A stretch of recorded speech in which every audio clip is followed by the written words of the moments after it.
je veux le lancer à partir de tous les territoires de la République. Et comme ça, après moi, mon successeur viendra et continuera là où je me serai arrêté, où se sera arrêté le développement. Donc voilà comment nous allons évoluer et je compte sur vous, sur votre accompagnement pour cela. Oui, quelqu'un a parlé d'audit des opérations, d'accord, totalement d'accord, sous Paula, les opérations sous Paula 1 et 2, 1 et 2, hein.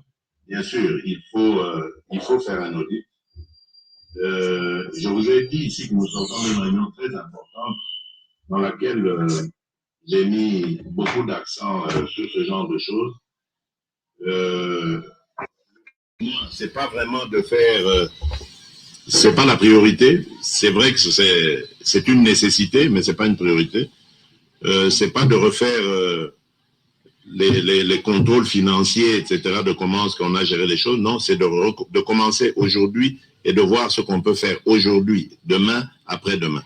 Donc, c'est ça pour moi la priorité. Sécuriser davantage nos populations et on va le faire.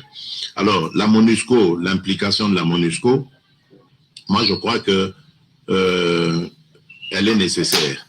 Et je regrette d'ailleurs qu'il y ait eu à plusieurs reprises ces incompréhensions entre la MONUSCO et la population, surtout ici à Béni. Et je vous demande vraiment, s'il vous plaît, de ne pas vous en prendre à eux. Je comprends votre détresse. Je sais, je vous ai dit que à votre place, je réagirais peut-être de la même manière. La détresse, quand on l'a, on en veut à tout le monde. On a l'impression que même les arbres ne font rien. Alors, donc je comprends.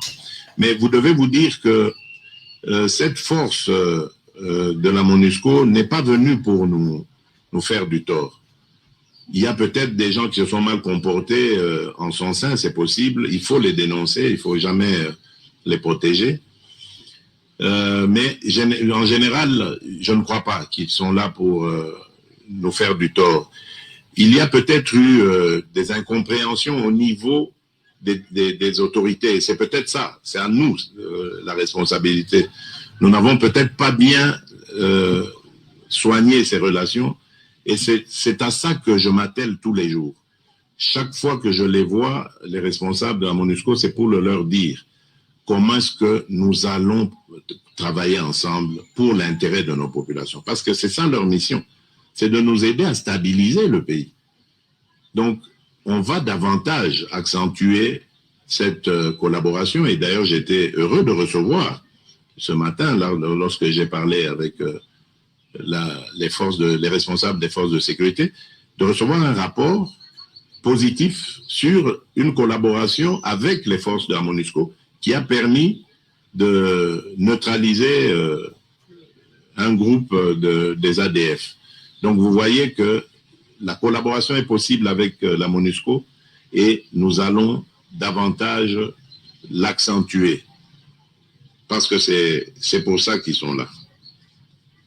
Alors le DDR, je l'ai dit, nous allons très bientôt désigner les animateurs, donc vous serez au courant et vous pourrez ainsi approcher ces personnes. Je vous le recommande en tout cas, il faut les voir, il faut les aider, mais également faire le travail contraire, c'est-à-dire voir nos frères et sœurs, s'il y en a, qui sont partis, qui ont gagné les groupes armés, les voir, leur parler et leur demander de quitter ces activités.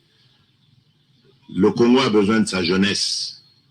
Et dites-vous bien, même si vous avez raté votre parcours scolaire, ce n'est pas grave. Vous n'êtes pas à jeter dans la poubelle. Vous valez quelque chose. Vos mains valent quelque chose. Vos jambes valent quelque chose. Votre cerveau vaut quelque chose. Tout le monde n'est pas appelé à terminer forcément ses études, à faire de brillantes études. On a besoin des plombiers, on a besoin des électriciens, on a besoin des mécaniciens, on a besoin de cordonniers, on a besoin de cantonniers pour tenir nos routes, et on en aura des routes, que ce soit de desserte agricole ou de transport de circulation normale. Donc On a besoin de tout le monde. Ce dont nous n'avons pas besoin, ce sont des criminels qui ruinent notre économie ou qui tuent nos compatriotes. Ça, on n'en a pas besoin. Mais tout le reste qui va dans le sens de construire notre État, notre pays, nous en avons besoin. Ne vous découragez pas, ceux qui ont été là-bas, sortez de là. Il y aura bientôt une politique pour vous réinsérer dans la société. Et l'agriculture, parce que je parlais des 145 territoires, l'agriculture aussi va être une des priorités, mais l'agriculture demande énormément de travailleurs. Et nous en aurons besoin. Nous avons plus de 80 millions d'hectares de terres arables cultivables. Donc, nous aurons besoin de jeunes gens forts pour qu'ils se lancent dans ces activités-là. Et demain, grâce aux moyens que nous générons, ils pourront obtenir des crédits et grandir dans leurs activités, créer de la richesse, créer leurs entreprises. Et c'est possible tout ça. Ce n'est pas imaginaire, c'est possible. Dans notre pays ici, le Congo, qui a tant souffert, c'est possible. Les gens pensent que nous sommes condamnés à demeurer pauvres, malheureux, dans l'insécurité. Non, c'est une question de volonté. Moi, j'ai cette volonté, j'ai cette foi, et je veux vous la communiquer. Ne soyez pas du tout découragés. La vie continue, nous devons nous accrocher à cette vie, surtout nous donner la main et ensemble construire un meilleur avenir pour nous, pour nos enfants. Alors, oui, je vois aussi, je reviens un peu en arrière dans les échanges avec l'Ouganda. Quelqu'un a conseillé ici la traçabilité du cacao. Il a effectivement raison. Vous savez, le cacao, je parlais du pétrole pour la Libye, je parlais du gaz pour le Qatar, mais le cacao, est-ce que vous avez vu comment est-ce qu'il a transformé la Côte d'Ivoire? C'est le seul produit, la seule ressource, j'allais dire, la seule richesse que la Côte d'Ivoire a, la principale. Et vous avez vu les miracles que le cacao a fait en Côte d'Ivoire. Donc, c'est possible, c'est simplement un problème d'organisation. Le Congolais, au fil des années, a fini par douter de lui. Le Congolais a fini par ne plus croire dans son destin merveilleux. Et c'est ça que je veux redonner aux Congolais, la fierté d'être Congolais, la fierté d'appartenir à ce pays et de le développer.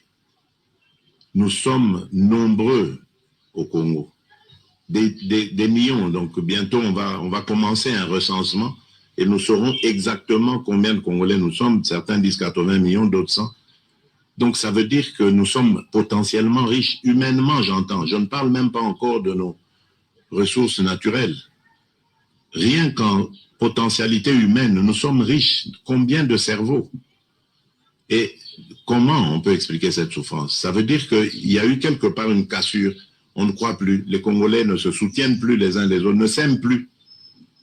Et j'ai dit, il faut redonner l'amour du Congo et des Congolais aux Congolais eux-mêmes. C'est pour ça que je me bats. Et nous allons y arriver. Donc, nous allons travailler pour ça. La traçabilité du cacao, vous devez absolument en faire une ressource principale qui va générer énormément de richesses et d'emplois. Nous y travaillerons. Si c'est par l'Ouganda qu'il faut le faire, nous le ferons parce que les relations sont appelées à devenir excellentes.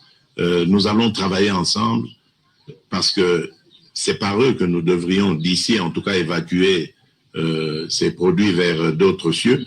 Donc, nous sommes obligés de nous donner la main et de travailler de concert. Alors, pour finir, oui, je voulais d'abord demander au responsable de la jeunesse qui me demandait un autre schéma. Je n'avais pas très bien compris, je ne voulais pas vous interrompre, mais j'avais dit que j'allais vous poser la question. Répondez-moi, allez-y, oui. Qu'entendiez-vous par vous proposer un autre schéma? Je suis prêt à vous suivre, mais sur quel schéma?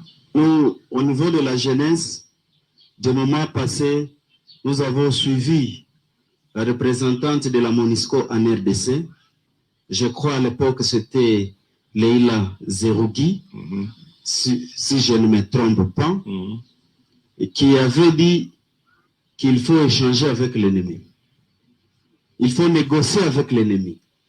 Quand elle arrive à un niveau de nous dire qu'il faut négocier avec l'ennemi, c'est que la MONUSCO maîtrise l'ennemi. Et donc, il faut aussi exploiter aussi ces schémas-là, pourvu que nous puissions avoir la paix. Parce qu'on dit souvent que la paix coûte cher. L'essentiel pour nous ici, c'est la paix, par n'importe quelle voie, et que nous puissions avoir la paix. Donc, il ne faut pas aussi négliger ces schémas-là, aller vers la MONUSCO pour nous dire, pourvu que la MONUSCO puisse nous dire pourquoi elle avait envisagé aussi les schémas-là de chercher la paix dans ces sas, d'échanger avec l'ennemi. Bien sûr, maintenant je vous comprends mieux. Mais moi, je vais vous dire une chose. Est-ce que l'ennemi a demandé une négociation? Parce que c'est ça le problème. Quand on dit négocier avec l'ennemi, c'est parce que l'ennemi vous fait du tort pour une raison X ou Y. Mais est-ce qu'ici, l'ennemi a dit ce qu'il voulait? Je ne crois pas. Ah, peut-être. Mais je ne crois pas, je ne l'ai jamais entendu chez eux. Et donc, je me dis, comment négocier avec quelqu'un qui vous tue? Non, il faut d'abord lui montrer que vous avez du répondant. Et si en le contrant, vous commencez aussi à lui faire du tort, ce sera à lui de demander maintenant de discuter. Alors peut-être là, on peut voir. Parce que nous n'avons rien fait à ces gens-là. Alors, au nom de quoi nous on va négocier? En plus des massacres qu'ils occasionnent dans nos rangs. Non. Je crois que nous sommes capables et on verra. Alors, je voudrais terminer par mon ami. Viens, mon fils, viens. Toi qui avais parlé, je suis très fier de toi. Rappelle-moi ton nom. Katia Mouhiwa. Comment? Jason. Oui. Jason, je suis très fier de toi. Merci. Tu as tenu des propos sans note. Tu les as déroulés comme un enregistreur. Vraiment, tu es un garçon intelligent. Et je peux te promettre, mon fils, que je ne vous abandonnerai jamais. Merci. Tu as failli vraiment me faire pleurer tout à l'heure parce que je n'ai jamais entendu cette version-là. Et aujourd'hui, j'ai même changé mes propos parce que j'allais vous dire, le discours que quand j'avais demandé à vous voir, j'allais dire, dites aux adultes qui vous manipulent, qu'ils arrêtent de vous manipuler, je compte sur vous, je veux vous protéger. Mais c'est pas ça. Donc j'oublie, j'enlève ce discours. Parce que je comprends que c'est votre souffrance en fait. Vous n'êtes pas manipulé, c'est votre souffrance, vous la vivez, vous les élèves. Et nous n'avons pas le droit de vous regarder comme ça sans rien faire. Donc dites à vos camarades, le président a entendu vos pleurs.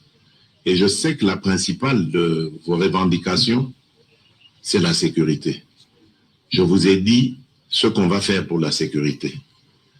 L'autre, c'est les conditions, vous l'avez dit, d'études. Et malheureusement, il y en a parmi vos camarades qui ont perdu leurs parents. Je le sais. J'ai reçu récemment d'ailleurs une délégation de Beni et Butembo à Kinshasa qui m'avait parlé de ce côté macabre des enfants qui avaient perdu leurs parents et qui ne savaient plus aller à l'école. Il y en avait un qui parlait de son ami qui ne savait plus aller, qui n'avait plus de moyens pour aller à l'école. Donc, ça, j'ai compris et je crois que la réponse, ce sera la gratuité de l'enseignement que nous sommes en train de mettre en place de manière déterminante. Ça marchera parce que nous avons aujourd'hui un ministre qui est vraiment impliqué là-dedans à matérialiser cela et je suis sûr que ça marchera. Donc, tes camarades vont pouvoir aller à l'école. En tout cas, ils pourront y aller gratuitement parce que l'État doit les prendre en charge. Merci. L'autre problème que tu poses, c'est aussi celui de la qualité de l'enseignement. Jason, tu as dit, vous avez perdu, c'est vrai, cela c'est peut-être ressenti sur votre qualité.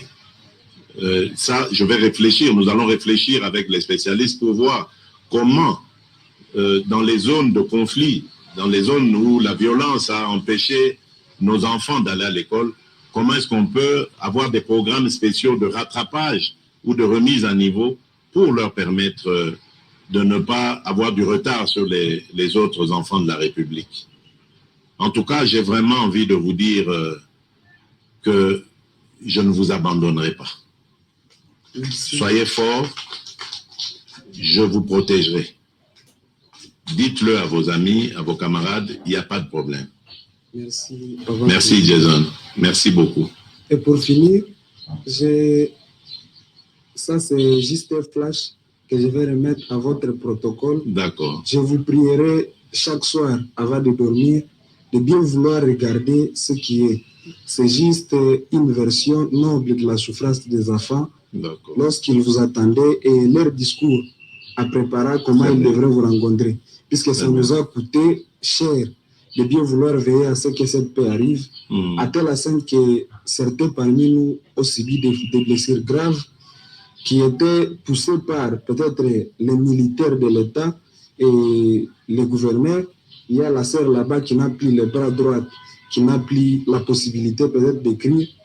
Mais nous vous prierons à chaque fois que vous allez travailler sur cette question de sécurité, de bien vouloir ne pas laisser son bras se faire casser pour rien, de bien vouloir ne pas laisser nos 8 jours et nos 8 nuits ne pas se faire passer pour rien, de bien vouloir faire en sorte que les fouets que nous avons reçus, que la prison que nous avons subie, que l'injustice qui a été commise envers nous ne soit pas seulement là pour déplaire la population, mais que ça soit aussi votre motivation pourvu que la paix revienne chez nous. C'est le besoin primordial, la paix. Merci, Jason. Merci, Papa Président. Jason, merci beaucoup. Merci. Et je vais vraiment vous demander, au nom de ceux qui vous ont fait autant de mal, je vous demande pardon. Merci. Vraiment pardon du fond du cœur. Je ne sais pas si je n'étais même pas au courant de toute cette violence exercée sur des enfants, mais je crois qu'il faut ouvrir une enquête et sanctionner ceux qui ont porté la main sur les enfants. Merci, Papa Président. Et j'aimerais que vous dites aussi, que vous disiez aussi à mon protocole, que vous donniez plutôt les noms de tous les jeunes, comme votre camarade là-bas, qui ont eu des problèmes de santé, de blessures, pour voir comment est-ce que nous allons prendre ça en charge. Ça va, nous vous remercions sincèrement. Merci, Jason. Que Merci. Dieu te bénisse. Merci, mon fils. Voilà. Mesdames et messieurs, je pense avoir fait le tour de la question de mon séjour ici. Je tiens encore à vous remercier les uns et les autres et à présenter mes excuses pour ne pas avoir rencontré le grand peuple de Béni. Quelque part, ça me réjouit que cela n'ait pas eu lieu parce que ça me permet au moins de protéger les gens, parce que tout le monde n'a pas le réflexe de porter le masque et peut-être qu'il y aurait eu des gens qui allaient être contaminés par quoi que ce soit. Donc, encore une fois, merci pour votre attention. Je compte sur vous pour véhiculer ce message auprès de toutes celles et ceux qui ne sont ici avec nous, pour leur dire en tout cas que le président de la République que je suis ne sera un homme heureux et comblé que le jour où cette violence sauvage et inhumaine sera complètement éradiquée de notre pays. Et je vais me battre de toute mon énergie pour que cela n'ait plus lieu dans notre pays. Et ensemble, nous pourrons nous tourner vers le développement de celui-ci. Voilà. Merci beaucoup, que Dieu vous bénisse et à très bientôt. Oui, vous vouliez dire peut-être pour terminer? Rapidement. Oui, parce que moi, je vais encore le président. Ici, c'est Manzia Vakinda Louvanza Daniel, 4e vice-président de la fédération UDPS Tshisekedi Butembo. Donc, concernant la sécurité, j'ai une solution que j'aimerais qu'on finisse avec vous à un lieu presque à l'absence d'une tierce personne. Oui. Bon, je suis en train d'aller à Butembo, suivez-moi, venez avec moi. Merci beaucoup. Ok, voilà. Merci. Nous vous prions de vous lever. De la chance, Monsieur le Président. Au 3e jour de sa mission d'évaluation sécuritaire dans les Grands Nord, le président de la République, Félix-Antoine Tshisekedi Tshilombo, a choisi la route pour relier la ville de Butembo. Question pour lui d'honorer cette population qu'il attend depuis plusieurs années, mais aussi une occasion d'inspecter ces tronçons de 54 km faisant partie du projet ougando-congolais de rénovation des routes. Heureuse de rencontrer son président pour la toute première fois, la population de Butembo, très mobilisée, a arrêté l'escorte présidentielle pour l'écouter. Dans une brève adresse, le chef de l'État, Félix-Antoine Tshisekedi Tshilombo, a rassuré ses compatriotes quant à sa détermination de neutraliser les forces négatives. L'état des sièges et la rénovation des routes en sont des preuves.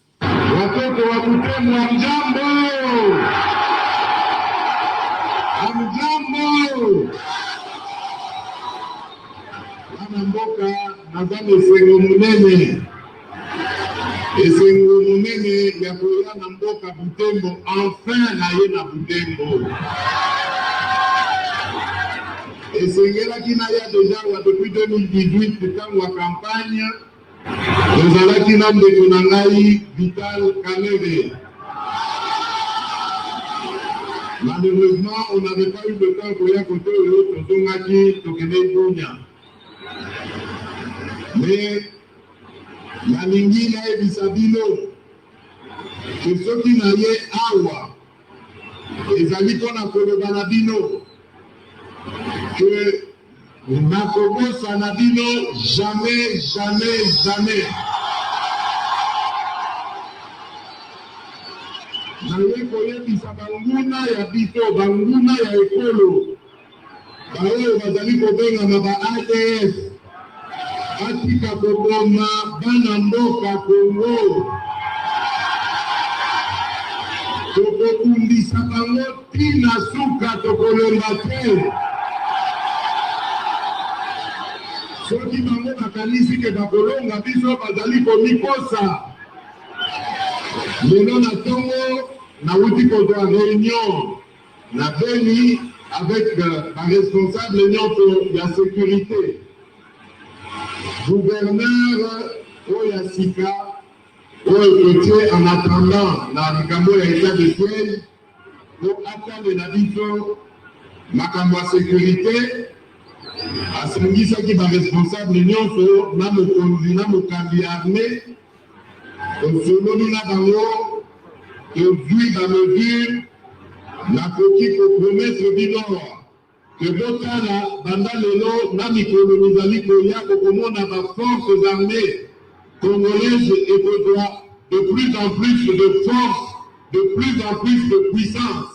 Nyonso wana kotokoka kolonga banguna oyo ADF oyo basilisi koboma bandeko na biso banso oyo ya Beni na baenviron ya Beni. Na yete na basango ya kitoko, apart sango oyo ya mawa ya bandeko baza kokufa, sango ya kitoko naza nango ezali ya inauguration oyo tosali lobi na ndeko na biso président Yoweri Museveni ya Uganda.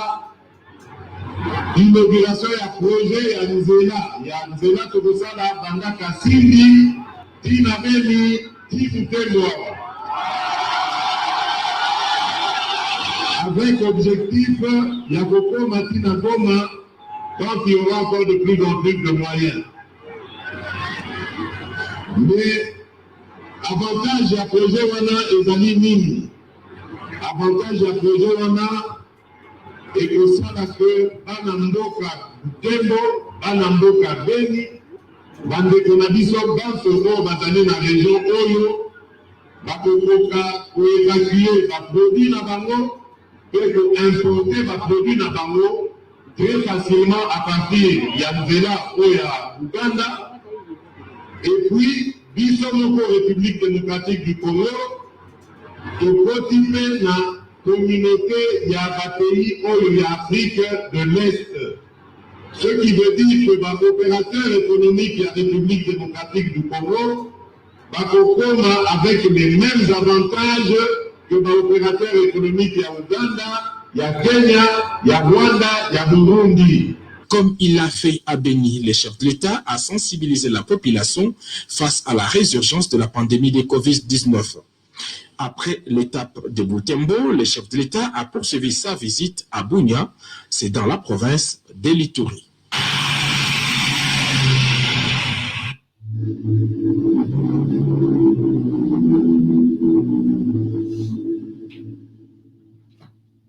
La situation qui se passe à Goma bouleverse les consciences humaines. Une raison de plus pour voir les Congolais